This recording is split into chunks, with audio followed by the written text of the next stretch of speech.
नमस्कार, स्वागत है आपका जागरण बिजनेस पर और मैं हूं आपके साथ मोहिनी त्यागी। आप देख रहे हैं हमारा रोज का लाइव कार्यक्रम मार्केट ट्रैकर, जिसमें कि हम बात करते हैं बाजारों की। तो चलिए एक बार सबसे पहले बाजारों को देखते हैं कि इस वक्त बाजार कहां कामकाज कर रहे हैं। फिलहाल अगर निफ्टी को मैं देखूं तो निफ्टी 24,315 के आसपास कामकाज कर रहा है। करीबन आधे फीसदी की गिरावट हमें निफ्टी में देखने को मिल रही है। और इसके साथ ही अगर मैं बात करूँ निफ्टी बैंक की, तो निफ्टी बैंक में भी करीबन आधे फीसदी की ही गिरावट है। 57,584 का लेवल इस वक्त हमें देखने को मिल रहा है। बाकी इंडाइसेस को भी देख लेते हैं। आज इंडिया विक्स में हल्की सी बढ़त नजर आ रही है, जबकि स्मॉल कैप इंडाइसेस में हल्की खरीदारी हमें देखने को मिल रही है और मिड कैप में भी आज गिरावट देखने को मिल रही है। चलिए थोड़ा सा इंडाइसेस पर बाकी पर नजर डालते हैं कि क्या इंडेक्स कह रहे हैं। तो एफएमसीजी में खरीदारी है आज, मीडिया स्टॉक्स आज अच्छा कामकाज कर रहे हैं, लेकिन इसके अलावा बाकी जितने भी पैक्स हैं सब में हम गिरावट ही देख रहे हैं, यानी कि बाकी सब आज प्रॉफिट बुकिंग सब में देखने को मिल रही है। इसके चलते इंडेक्स पर उसका असर हमें देखने को मिल रहा है। लेकिन फिर भी बाजार में आज स्टॉक स्पेसिफिक एक्शन है। आज गोल्ड की तरफ से न्यूज़ ये आई है कि गोल्ड ने पिछले 6 महीनों का रेजिस्टेंस लेवल पार कर दिया है और अब हो सकता है कि एक नई रैली की शुरुआत हो सके। और इसके साथ ही चीन भी धीरे धीरे अपना जो गोल्ड रिजर्व है उसे बढ़ाता हुआ नजर आ रहा है, रिकॉर्ड लेवल पर ले जाने की कोशिश कर रहा है और लगातार चीन ने सोने में फिर से जो खरीदारी है वो शुरू कर दी है। इसके अलावा अगर हम देखें आज की जो बड़ी न्यूज़ है उनमें ये है कि जियो फाइनेंस में बैंक ऑफ अमेरिका 18,268 करोड़ रुपए निवेश करेगा और इसके साथ ही करीबन 49.9% को हिस्सेदारी खरीदने के लिए ये इन्वेस्टमेंट की जाएगी। कल इसकी अनाउंसमेंट आ चुकी है।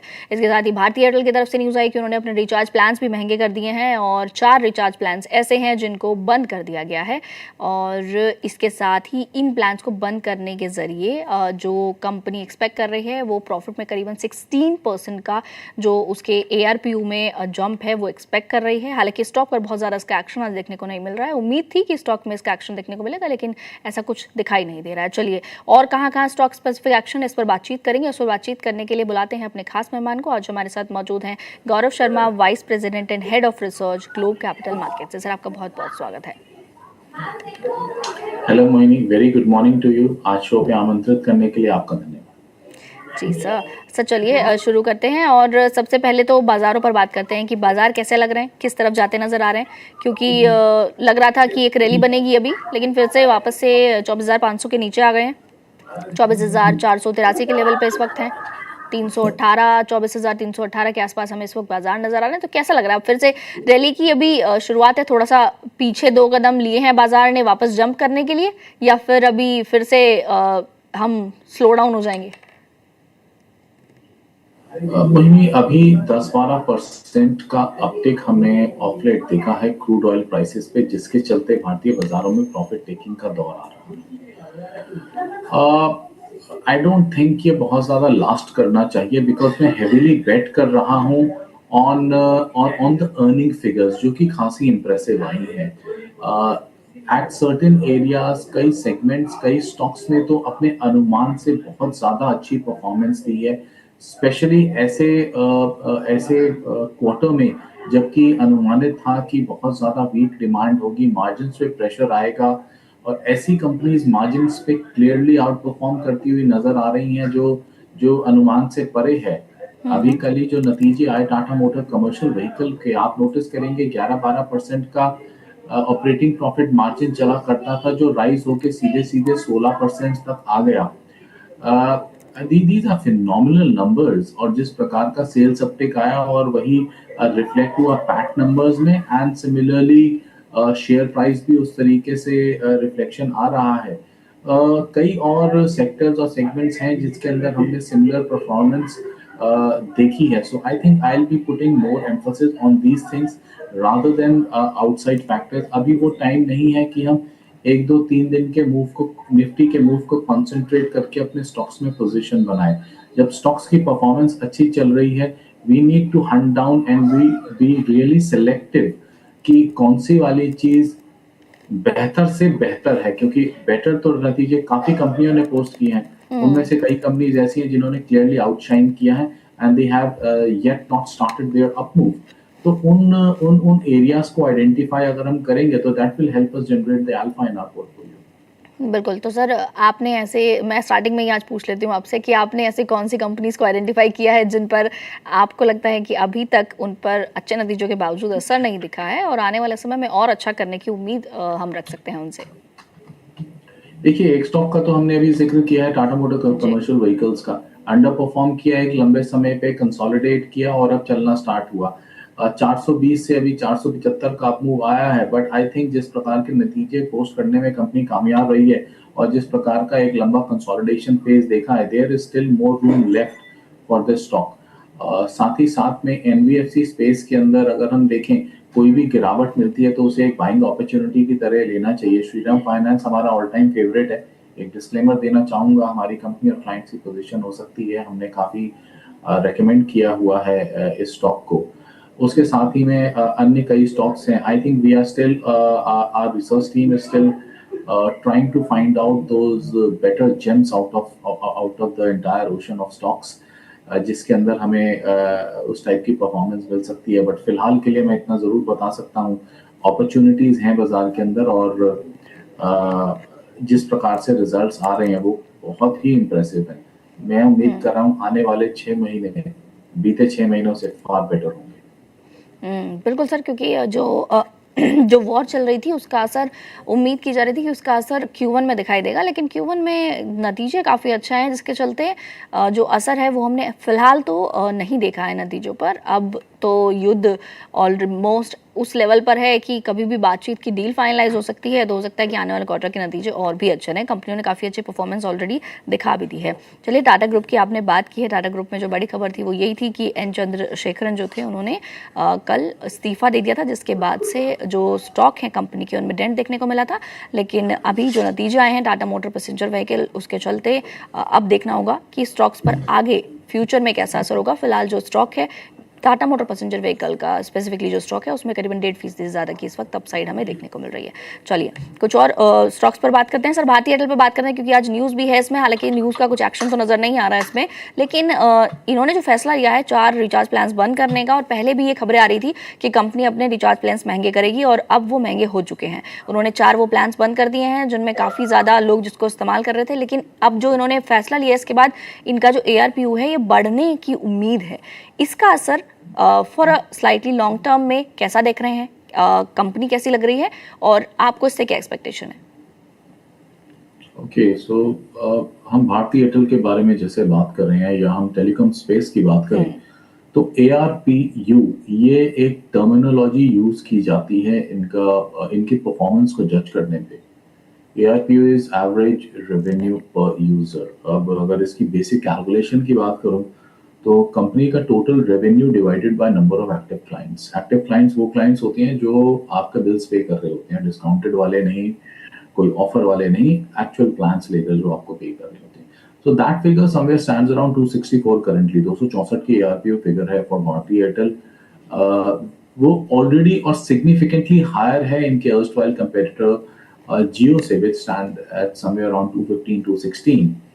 ऑलरेडी इतना बड़ा गैप चल रहा है, और अगर आइडिया से बात करें तो आइडिया तो सब 200 लेवल्स पे है अभी, आई गेस 195 196 है, तो वो लिस्टलेस है फिलहाल उसकी बात करना। So now coming back to Bharti, जो उन्होंने अपने प्लान्स को घटाया है, छोटे प्लान्स को जो कि 1.5 GB का डेटा करते हैं पर डे के हिसाब से, तो उन्होंने उन प्लान्स को सबसाइड किया है, कहीं ना कहीं रिशफल करती हुई नजर आ रही है विद ए क्लियर ऑब्जेक्टिव कि भारतीय एयरटेल का लॉन्ग टर्म प्लान था कि ARPU फिगर्स को अपने 300 तक लेकर जाना।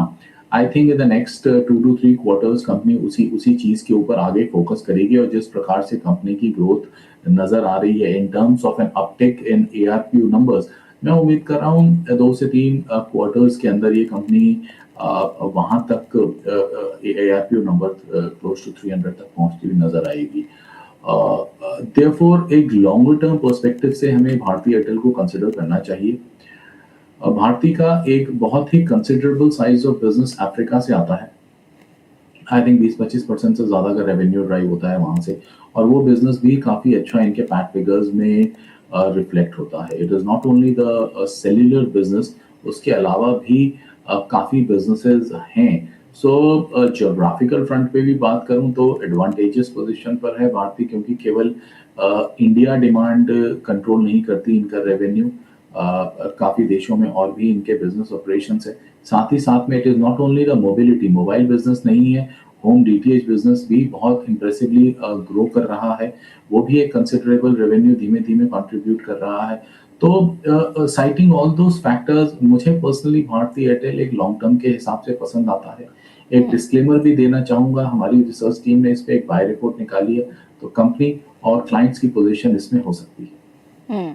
बिल्कुल, यानी कि आपकी कंपनी को भी ये स्टॉक लॉन्ग टर्म के लिए काफ़ी अच्छा नज़र आ रहा है। चलिए कुछ और स्टॉक्स की भी बात करते हैं। एक और आज खबर ये है कि आदित्य बिरला ग्रुप ने जो रॉयल्टी है 0.25% की रॉयल्टी कंपनी से, जो उनकी प्रमोटर कंपनीज है उनसे लेने का फैसला लिया है। और इसमें जो हिंडाल्को है, ये जो नई शुरुआत हुई है, नई स्ट्रैटेजी व्यवस्था की जो शुरुआत की गई है, इसमें हिंडाल्को और नॉवलिस वो कंपनियां हैं जो ये दे रही हैं रॉयल्टी। इसका असर सर आने वाले समय में तो हम देखेंगे स्टॉक्स पे। हालांकि आज तो कुछ स्टॉक्स में थोड़ा बहुत मोमेंटम नजर आ रहा है, बहुत ज़्यादा स्टॉक में इतना एक्शन नहीं नजर आ रहा है। चलिए जियो फाइनेंस पर आते हैं सर। जियो फाइनेंस के स्टॉक को एक बार देखिएगा चार्ट्स पर, क्योंकि इसमें डील होने की जो मैंने स्टार्टिंग में बात की थी कि हिस्सेदारी खरीदेगा बैंक ऑफ अमेरिका, उसके चलते स्टॉक में आज रुझान थोड़ा ठीक ठाक नजर आ रहा है। शुरुआत में काफ़ी अच्छे लेवल पे था, लेकिन अब वापस से नीचे हमें एक नॉर्मल उस पर नजर आ रहा है कामकाज करता हुआ। कैसा लग रहा है सर, इसमें क्या इस वक्त खरीदारी के मौके हैं या अभी थोड़ा सा और चलने की गुंजाइश है, उसके बाद इसमें एंट्री ले सकते हैं?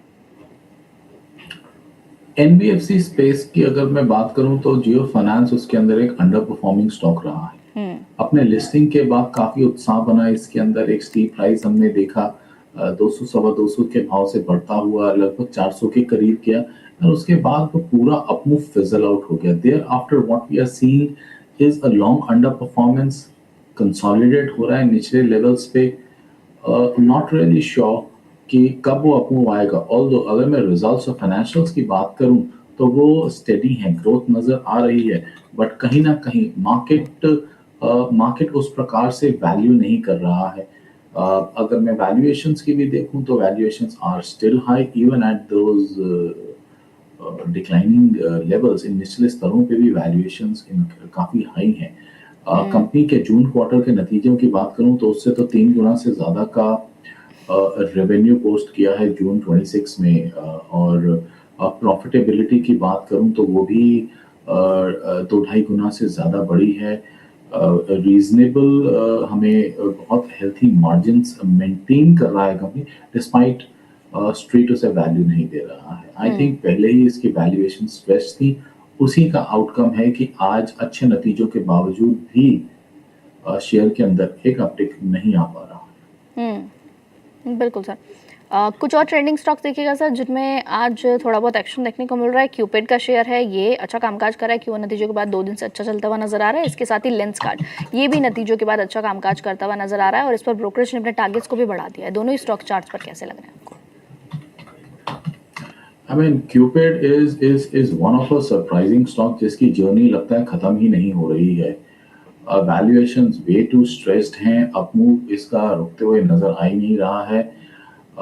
सेल्स फिगर्स को मैं बात करूं तो sales figures clearly June 25 to June 26 double से ज़्यादा हो चुके हैं, प्रॉफिट डबल से ज़्यादा हो चुका है, मार्जिन्स इम्प्रूव हो रहे हैं। एक एक कमाल का अपमूव चल रहा है जो पता नहीं, समझ नहीं आ रहा कहाँ रुकेगा। 80 रुपए से 280 का भाव इस स्टॉक ने बीते 4-5 महीनों में ही कवर किया है। अब इन लेवल्स पे ना तो फ्रेश बाइंग की सलाह मिल रही है, ना होल्ड की सलाह मिल रही है। इट इज बेटर जिनके पास है ट्रेलिंग स्टॉक के साथ अपनी पोजीशन होल्ड रखें अपनी। फ्रेश बाइंग तो इन लेवल्स पे देना ठीक नहीं लगता है। These are two very stressed up levels, कब रुकेगा फ्रैंकली अभी आइडिया नहीं है। दूसरा सर लेंस कार्ड भी देखिएगा एक बार चार्ट्स पर कैसा लग रहा है। सी लेंस कार्ड के अंदर आज एक न्यूज आई, उसके चलते इसके अंदर हमने अपटेक देखा, हायर लेवल से थोड़ी प्रॉफिट बुकिंग आ रही है, स्टॉक गैप फिल करने के लिए जा रहा है। परफॉर्मेंस स्टेडी रही है, एक अच्छा कंसोलिडेशन चला, उसका हमने ब्रेकआउट देखा पिछले महीने में 550 की रेंज को तोड़ के फिर अभी 600 सवा 600 के आसपास ट्रेड कर रहा है। फिलहाल होल्ड कर सकते हैं। फ्रेश बाइंग के लिए थोड़ा डिप का वेट करें, somewhere close to 560 550 preferred range होगी, अगर वहां पे मिलता है तो ऐड अप करें, do not buy at the current levels. एक अपमूव इसके अंदर ऑलरेडी आ चुका है। ओके चलिए सर, थोड़े सवालों को भी शामिल कर लेते हैं क्योंकि हमारे व्यूअर्स लगातार आपसे सवाल पूछ रहे हैं। आरती इंडस्ट्रीज पर एक सवाल आया है रोहित जी का 720 के लेवल पर। आरती इंडस्ट्रीज मुझे अच्छा लग रहा है मोहिनी। एक लंबे हफ्तों के काफी 8-10 हफ्तों का कंसोलिडेशन